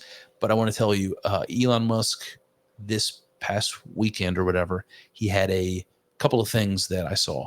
One of them was this long-awaited release of these robo-taxis, right? So you've got fully automated electric cars that, you dial up your Uber or whatever, and the robo-taxi comes, and you get in, and it just takes you where you're going, and there's nobody there, right?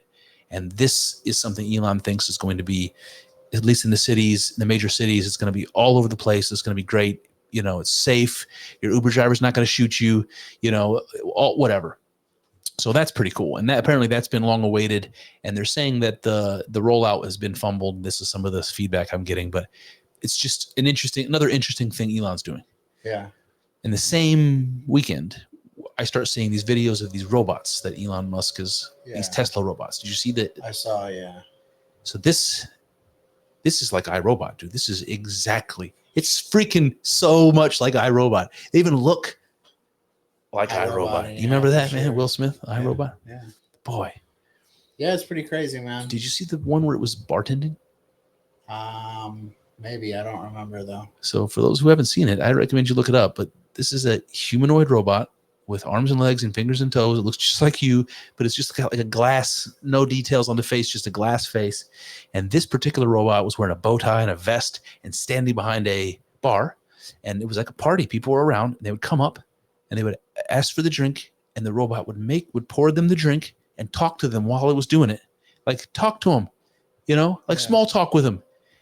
And Elon Musk is talking like in the background, like narrating. And he's saying that he envisions that these robots are going to be maybe $20,000, $30,000. They're going to cost less than a car. And every household's going to have them. He anticipates that this is going to be the most popular item ever. Like they're going to be everywhere. And he said they can do anything. They can watch your kids. They were showing one that was like wiping down the counter, in the kitchen. They can watch your kids. They can do your dishes. They can make your drinks. It's like, what the fuck, man? Dude, when you can start banging those things, that you 100%. It's gonna have problems. 100%. That if those Tesla robots meet the high tech sex dolls they have nowadays, and when they start merging that technology, it's a wrap, man. It's a wrap. Human beings are over. We're just within a generation, we'll be gone. Dude. Within two, 3 generations, we'll be extinct completely. I'm trying to imagine myself buying a household robot, nanny, or whatever they're going to call them, helper, whatever they're going to call them. And then fucking it. I'm just trying to imagine, like right now, I have an Alexa that the kids have because they like listening to Taylor Swift, and they just like to say, Alexa, play Taylor Swift. That's basically what the box is for. But every now and then it just like beeps and there's lights going on it, and I just get up and I unplug it. I'm like, stop listening to me. I hate you. Yeah. Can you imagine inviting this humanoid robot? You've seen the IBM war robots, the dog and the fucking weird one. I don't know how strong this fucking household helper is. Is he RoboCop? Could you take it? Is he? I'm not going to invite it into my house like a vampire. Like, what happens if somebody, whatever, maybe it's nefarious, maybe somebody hacks into it and just has it turn into an assassin, or maybe there's some EVP pulse and it fries its chips and it turns into a horror film. I don't want to invite this thing into my house. I can see reasons why I would resist having this thing, but at the same time, how hard will it be to resist when eventually everybody has something like this, and someone says to you, you're still making your own coffee in the morning? Yeah. You're still doing your own laundry? What, you're taking your car to the place for the oil change? My robot will do it. Don't you know your robot will do it? Like, eventually the temptation to resist it is going to be fucking overwhelming. It's going to be. It's going to be a crazy world, man. Crazy. We're living in strange times. And the wars of the future are going to be fought between those robots, man. That's drones and robots. The one good thing about it, Yeah. But it's also a tremendous amount. Can you imagine the amount of like labor and raw materials and time and money that goes into the droid armies that are just going to destroy each other for no fucking reason? Yeah. It's stupid. So stupid. Get your shit together, military. It's stupid.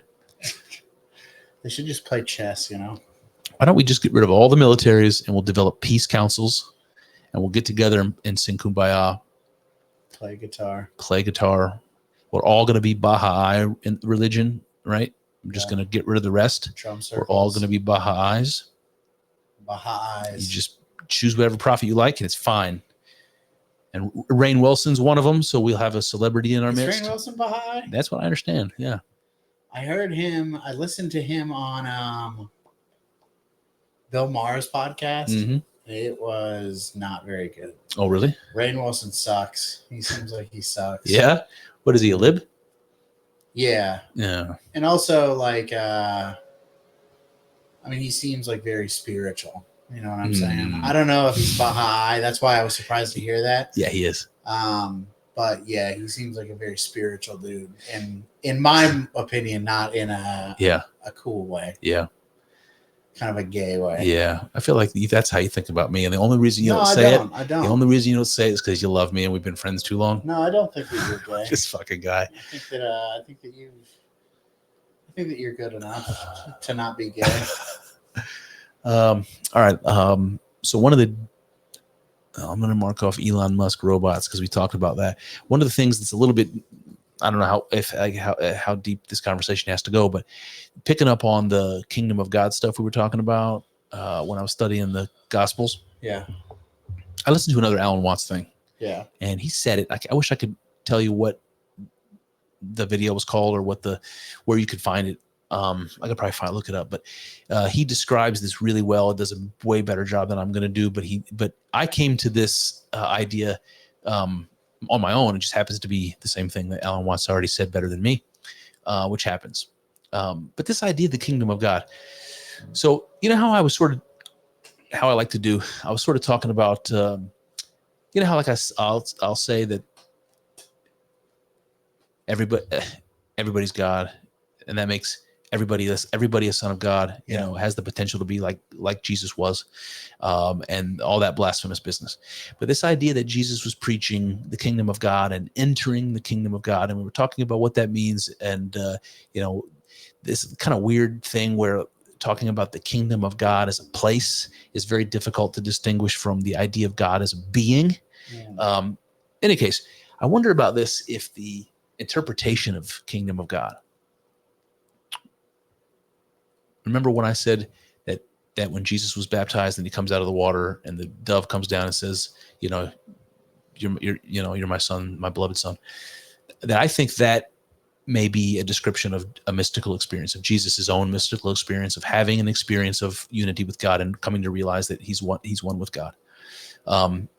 That's what entering the kingdom means. So you remember when Jesus says there's some among you that won't taste death before they enter the kingdom? Mm-hmm. You know, that maybe that means that some people are going to be able to enter the kingdom at different times than others. Some are maybe they're in it now, and the kingdom of God is on the earth. So, mm-hmm. You know what I mean? That's what the Bible says. I just wonder if that's what that means, like to enter the kingdom. And I wonder if it means something like what the Christians today mean when they say becoming a part of the mystic body of Christ. Could be. To enter the kingdom means to enter that oneness. Yeah. You know, to be initiated, something like that. Something like that. I don't know. What do you think? I think that makes sense. Don't really know too much else.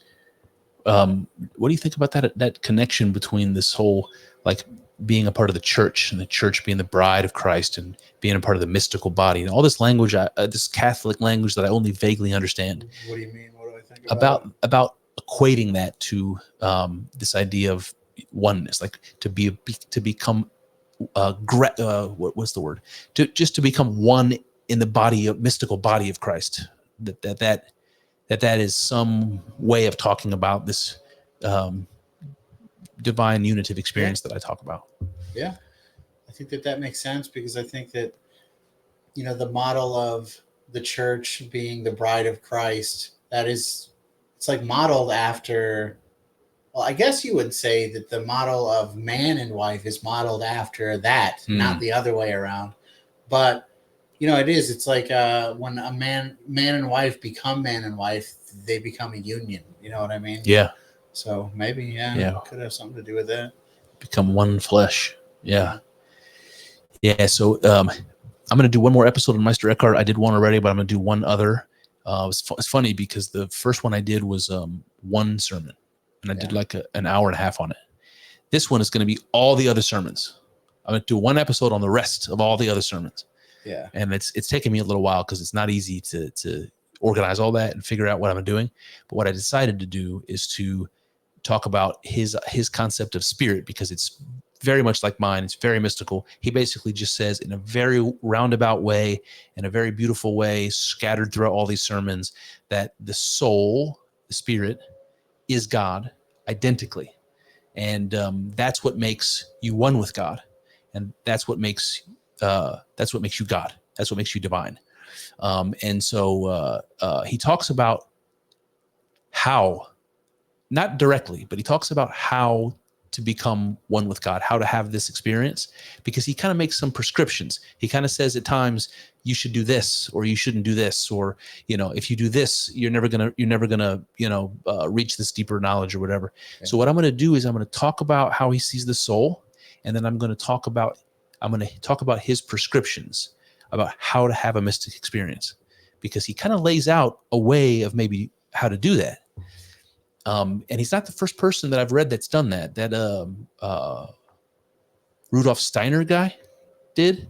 He's like one of those new agey kind of guys. Yeah. But he said some interesting shit. He's one of those guys that was talking about how you can see auras, like you can see colors coming off of people. And I don't buy into all that stuff, but he talked about how you train yourself to start to notice those subtle things.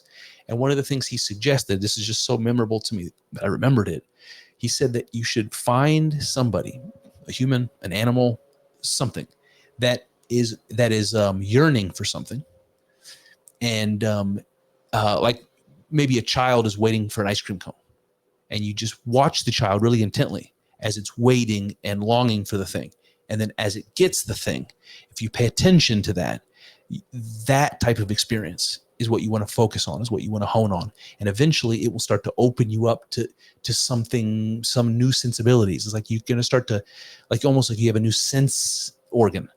And I don't know, man, it seems hippy dippy and weird, but it doesn't seem impossible, and it's intriguing to me.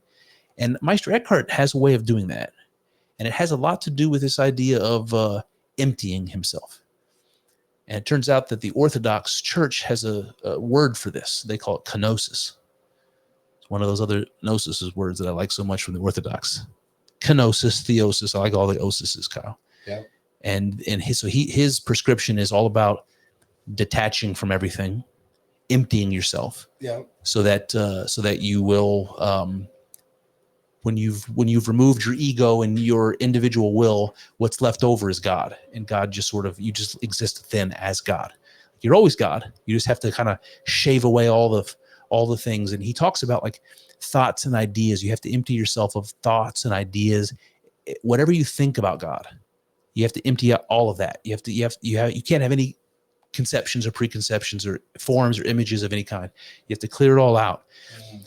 So I just think it might be interesting to look at these different mystical people that talk about how to have that experience, and see if there's some kind of like guide, some kind of, so you can condense that stuff. I don't know, man. I just think that's an idea. It's something I might try to poke around at. And that's going to be part of what I talk about with this next Eckhart episode. Nice.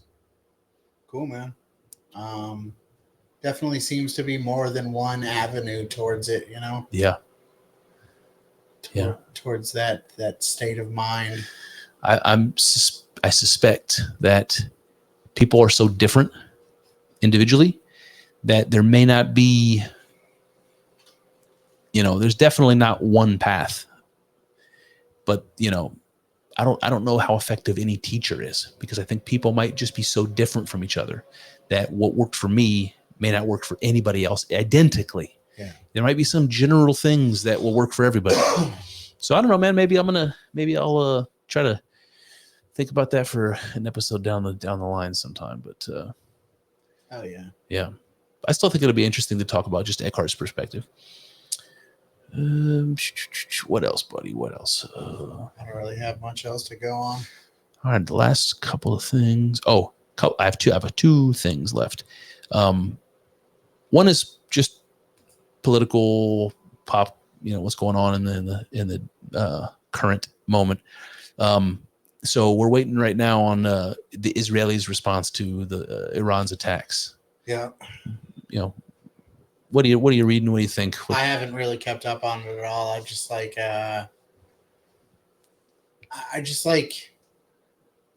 mean, what today is the 12th. Is today the 12th? 13th. 13th. Yeah. So it's been a little bit over a year. And Yeah. longer than that if you include like Ukraine and everything.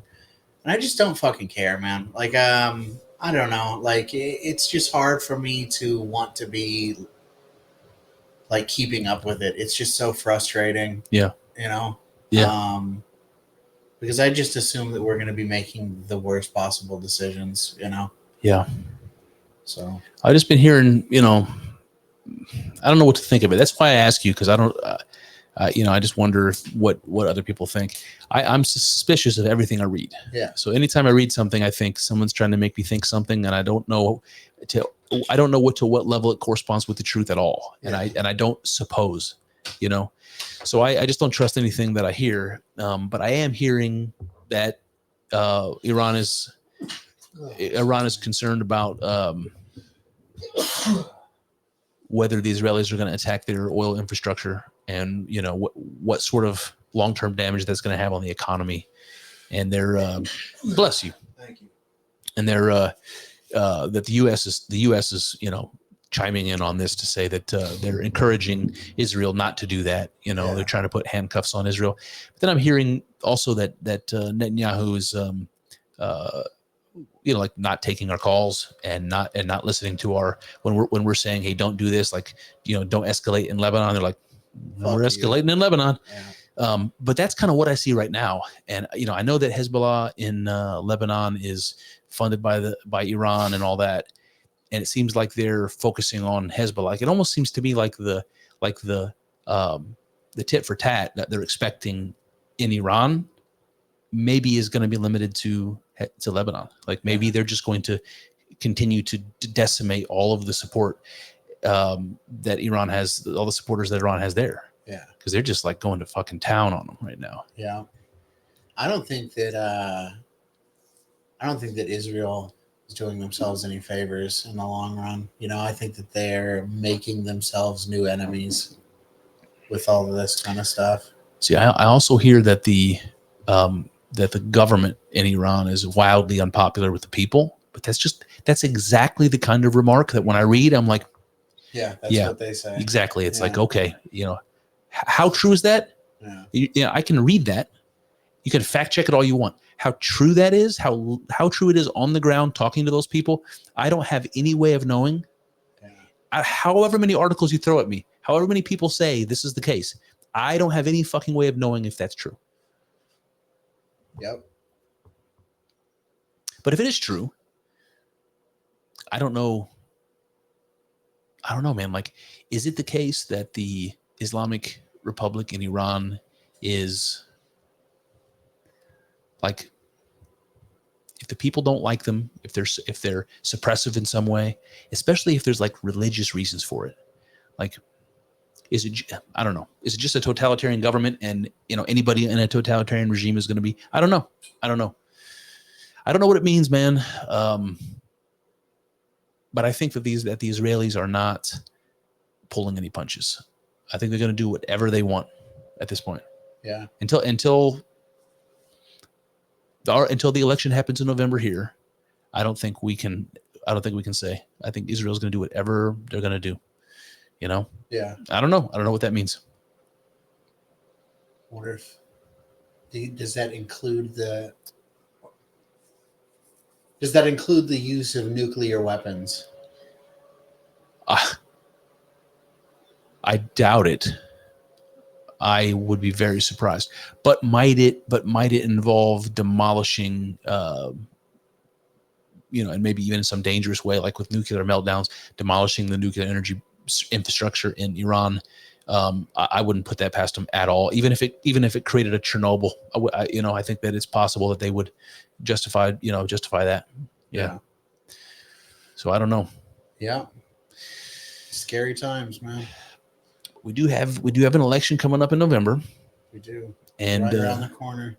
And we also have some other interesting things in November to look forward to. What else? One of them is Stipe's having his chance against John Jones. That's happening in November. All right.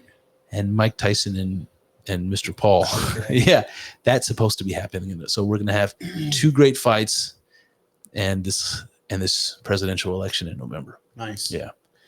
Exciting. So you got that to look forward to. Yeah. Yeah, I'm ready to get the election over with, man. I'm Me so too, fucking, man. If I have to see another fucking political ad, it's so annoying. It's always Sherrod Brown. it's always Sherrod Brown. Yeah. It's always Sherrod Brown, man. Yeah. Boy, there was a bunch of negative Bernie Moreno ads for a while, but they've sort of fizzled out, and they're going hard on the negative Sherrod Brown ads. Yeah. And fuck that guy, I don't care. But Yeah, Sherrod Brown sucks. yeah. What else, Kyle? You got anything else? That's pretty much my whole list of things. Not really. All right, well, we got that to look forward to in November. We got Yeah. another Meister Eckhart episode for you guys coming at you. I don't know when, man. It may be a week or so before I got that together, but it's coming. It's coming down the pipe. Then I'm going to move on to the Monad stuff, and then probably the Gerard book. I want to get to it. It's just been sitting there. I know I'm afraid it's just going to slow me way down if I'm reading something dense like that. I don't know, man. Yeah. When I tried to do it with Maps of Meaning, I did like 7 or 8 episodes. It took forever. Yeah. You know? Yeah. Nice to have a good series, you know? Yeah, for sure. That it? That's it. All right, you guys. That's it. We love you. Adios. Thank you.